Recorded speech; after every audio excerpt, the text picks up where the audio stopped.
Hi guys, welcome back to my channel. Today I thought I'd talk about a topic that I really love to find in fiction.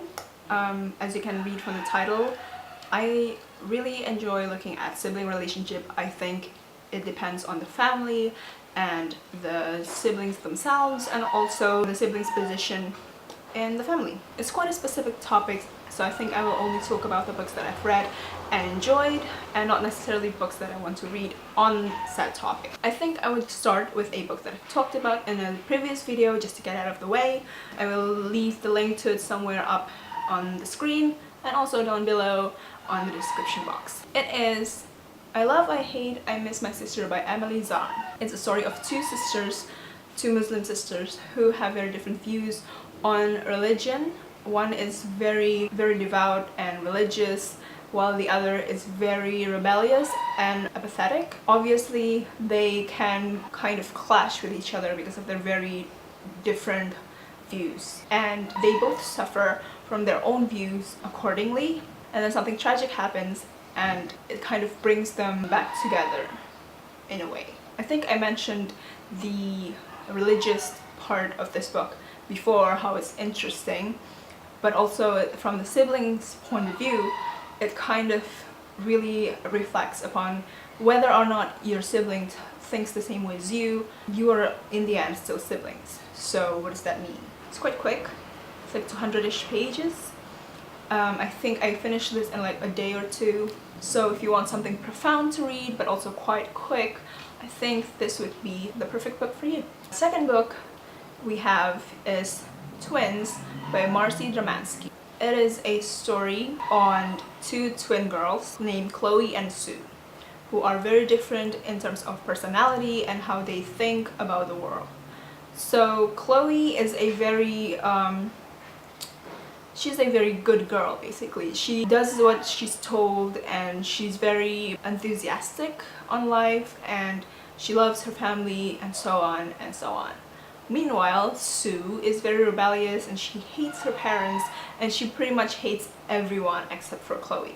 She's very clingy of Chloe and she thinks they should just be just the two of them and doesn't need anyone else. In that way, Sue is always trying to dominate Chloe's life. The book explores how their relationship changes as Chloe realizes that she doesn't want to be ruled by Sue anymore and what it means for Sue later on. And also it kind of explores how they find who they are when they're also part of a set as people see them. Next we have Her Fearful Symmetry by Audrey Niffenegger.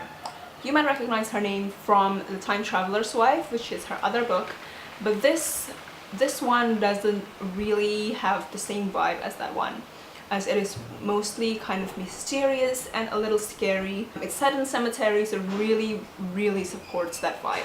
It tells the story of two twin girls who go to London when their aunt, who they have never heard before, one day left them her property upon her death, on the condition that their mother will never set foot in that property. And I think as young girls, they don't really think much about what it means. They just want to have freedom from their parents. So they jump on the first plane to London, or more or less like that. The longer they stay there, the more they find out about the family secret, which is kind of jaw-dropping, to be honest. And also at the same time, they're also fighting complexes within themselves in terms of being twins and how they feel about their sibling. I think it will be a very good winter read because it has a lot of mysteries in it, but not a horror story. The next one is my all-time favorite book that I read in 2013 and I haven't moved on from it since. It is When God Was a Rabbit by Sarah Winman. At first, looking at the cover, I thought it was a love story between a guy and a girl, but it turns out to be a story about a brother and a sister. And they've always been very close since they were little, and they've always been like each other's partner in crime. And people always look at them as peculiar children because they are very strange. And they have gone through a lot of things together. And one day their parents gave them a rabbit who they name God, which is obviously very controversial, and people are just voicing their opinion on that, which is not the big thing about the rabbit. But what happens to the rabbit kind of teaches the sister a huge lesson on love that will play in her life in such a big way. It also explores a little bit about homosexuality, because her brother and her aunt are both gay. I'm just going to say there is a huge plot twist, not even like towards the end, that will make it profound why the rabbit becomes the title. Next we have quite a popular book in a young adult that I think most of you might have heard of before. It is I'll Give You the Sun by Jandy Nelson.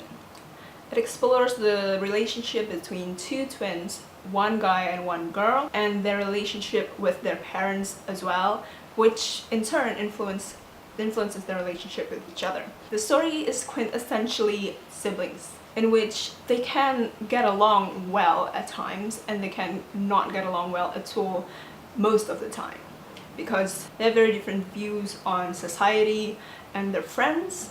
Like at first one of them is really popular while the other one is like the freak of the school, and then one of them is like the father's favorite while the other one is the mother's favorite. And at first it feels like, you know what, you have your role, I have mine, but then something happens that kind of reverse those roles and really put into question what the hell kind of relationship they want to have with each other. I really like how the author portrays the twins' mindset through two very different but unique means.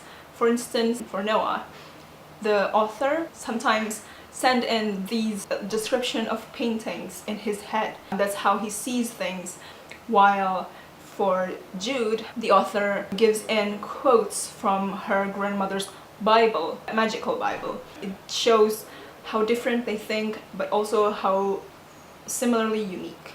Next we have Gonna Must Go by Taiye Selasi. I know, this book mainly tells the story of a family, not just siblings, but it also talks about what each sibling thinks their role in the family is, and also how they feel about it and what it means to the relationship within the siblings themselves. So the story starts when their father, Kwekusai, one day just drops dead and dies. That would have been kind of an obviously sad event, except that the father walks out on his family a long time ago, and it leaves a very complex feelings within the children upon hearing the news. It also kind of sets the motion, because before this happens, everyone is kind of living by themselves. Like one person is living somewhere to pursue his career, and the other is living somewhere else to pursue the education, and so on and so on. So the mother kind of wants them to get together for this one thing, and it kind of shows how the firstborn, for example, feels responsible to take action and tell the other siblings and gather them all, and how the last child doesn't even remember what her father was like, and how the twins have to get together after a very awkward breakup situation. In particular, I was really intrigued by the relationship between Taiye and Kehinde, the twins, because it bears some really nasty secret that I think no one should ever have to go through. Saving the Best for Last is my absolute favorite book of all time, I think. And I think a lot of people would agree, because it's quite a popular title that I've seen everywhere before I read it, which is The Lowland by Jhumpa Lahiri.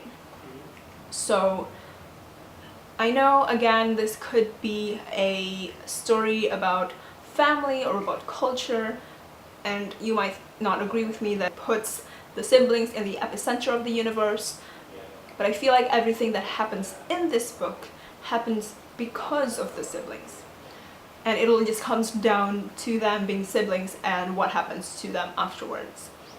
So the siblings in question are called Udayan and Subhash, who, when they were little, they were very close. They're always together, and they share secrets and do things together. And then kind of changes afterwards when Udayan finds activism to try and change the political climate of India at the time, while Subhash works hard to pursue his education in the USA. While he's away, one day Subhash receives news that his brother has died. And so he comes back to India to kind of see his family after the procession, and then finds out that apparently Udayan has gotten married before he dies. It is Indian custom that the wife lives with the husband's family even after his passing, but it turns out that their parents doesn't really approve of Udayan's wife and doesn't really treat her with the respect that she feels she deserves. And so they have kind of developed this spite towards each other. So Subhash comes home and he sees Udayan's widow, and despite of himself, he is attracted to her. And so he decides to marry her and brings her to the US. And although Udayan's widow doesn't really have any feelings for him at all, she wants to get away from Udayan's family as far as possible, and India is definitely not the place to do that. But afterwards is where everything just unravels, and it explores the relationship between Udayan and Subhash even after his death, and the complex feelings that Udayan's widow has for Udayan, in which she might still love him but also at the same time hates him so much. And what happens then to the child of Udayan? How does she relate to everything else? I think it's also one of those books that spans for years and years and years but doesn't really make you feel bored, because every page has something going on that makes you feel like you need to read the rest of the story. There's just so many moments in the book that breaks your heart. So that's it for me today. I hope you enjoyed this video. Let me know in the comments down below if you have read or will read any of the books I've mentioned, and if you have read it, let me know what you think, because I'm very interested in starting a discussion.